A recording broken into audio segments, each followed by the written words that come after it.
White-shirted Newcastle, the mighty cup holders themselves, kick off against Sunderland at St James. You are a Mackem, or you are a Magpie.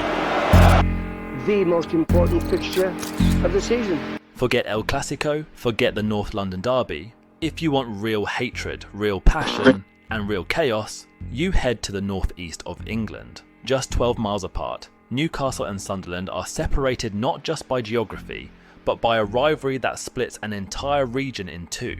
This is the Tyne-Wear derby, black and white versus red and white. Neighbours who don't just dislike each other, they live for the day the other side loses. It's more than football. It's pride, identity, and decades of history wrapped up in one of the most intense fixtures English football has ever seen. And it hasn't just produced great goals and unforgettable matches, it's given us riots, bans, and even the infamous day a police horse made headlines. In this video, we dive into Newcastle and Sunderland, the moments and the mayhem that make the Tyne-Wear derby one of the fiercest rivalries in football.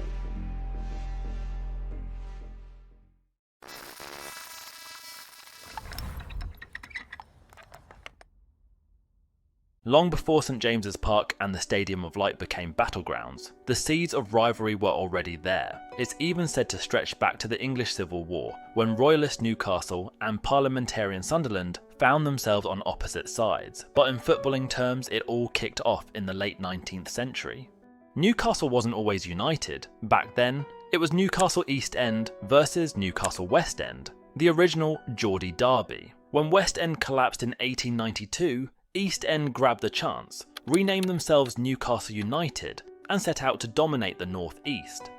Across the river, Sunderland had their own drama. In 1888, a group of disgruntled players split to form Sunderland Albion. Like many breakaway clubs, Albion didn't last, folding in 1892, leaving Sunderland as the city's one true team, just as Newcastle were forming a new identity 12 miles up the road. By the 1900-1 season, the rivalry was brewing. One St James's Park clash reportedly drew a staggering 120,000 fans, forcing the game to be abandoned. It was a clear sign. This fixture wasn't just football, it was an event. 7 years later, in 1908, Newcastle were league champions and ready to show off to their neighbours. Instead, Sunderland demolished them 9-1 at St James's Park. 9 goals against the reigning champions on their own ground. This wasn't just a victory, it was a masterclass in how to ruin your neighbour's day. That 9-1 remains Sunderland's biggest away win and the derby's largest margin. Yes, it might have been over 100 years ago, but it's bragging rights to cling on to. The rivalry between Newcastle United and Sunderland has evolved over decades, with both clubs clashing regularly in the top 2 divisions. Few fixtures in English football carry the same weight of passion, animosity, and drama. The Tyne-Wear derby has produced countless memorable moments. May 16, 1990 offered one of the most dramatic chapters. Newcastle and Sunderland met in the second division playoff semi-final. Sunderland had the chance to go 1-0 up in the first leg, but missed a penalty. Paul Hardiman followed up with a kick to Newcastle's goalkeeper, John Burridge, and ended up being shown a red card.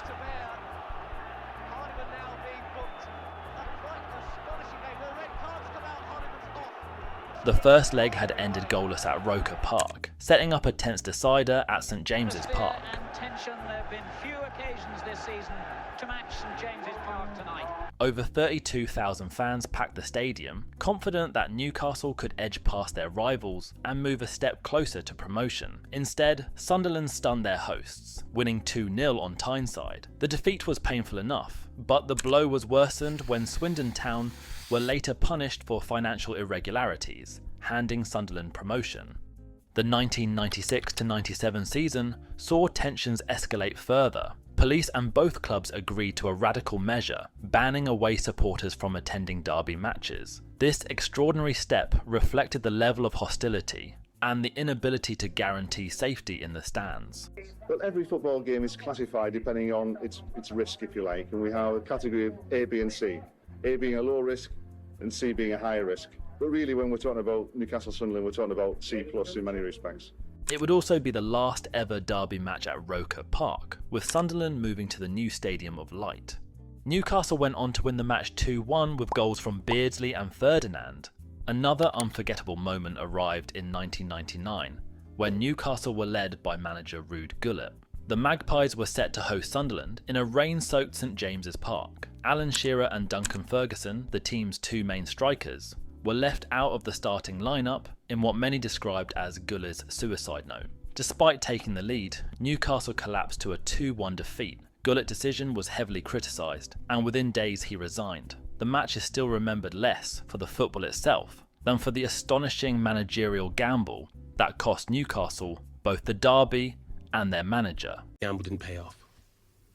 I didn't gamble because it paid off, and when the two came on, then we get some goals against. So that derby was part of Sunderland's stunning double over Newcastle in the 1999 to 2000 season, beating their rivals home and away in the Premier League.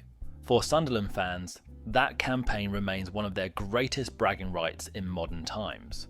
Newcastle had their revenge in 2010, delivering a day that lives long in Geordie folklore. At St James's Park, Kevin Nolan hit a hat-trick, and Shola Amiobi bagged 2 as Newcastle thrashed Sunderland 5-1. Fast forward to April 2013, when Sunderland, led by fiery new manager Paolo Di Canio, visited St James's Park in desperate need of points to avoid relegation. Against all odds, Sunderland produced one of their greatest away performances, dismantling Newcastle 3-0. But what lives longest in memory is Di Canio's wild celebration, the Italian dropping to his knees and sliding across the touchline, arms outstretched. The image became instantly iconic, immortalising his short but dramatic spell in charge. That win also marked the start of Sunderland's remarkable run of 6 derby victories in a row between 2013 and 2016, their longest winning streak in the fixtures' history. For Newcastle, it was pure misery. I have anything red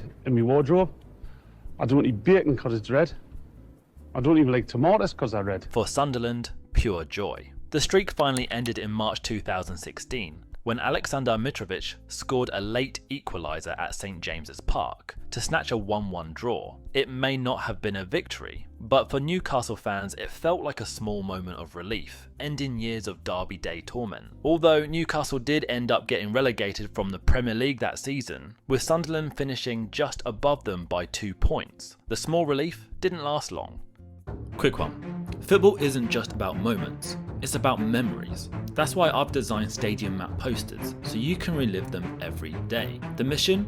A stadium map for every team across the world's major leagues, and will be expanded into other football designs too, to tell a story. Our ready-to-hang posters come in 3 sizes, with options for no frame or a black wooden frame. They're available now at sportstories.com. If your team's missing, let me know in the comments. Now, back to the video.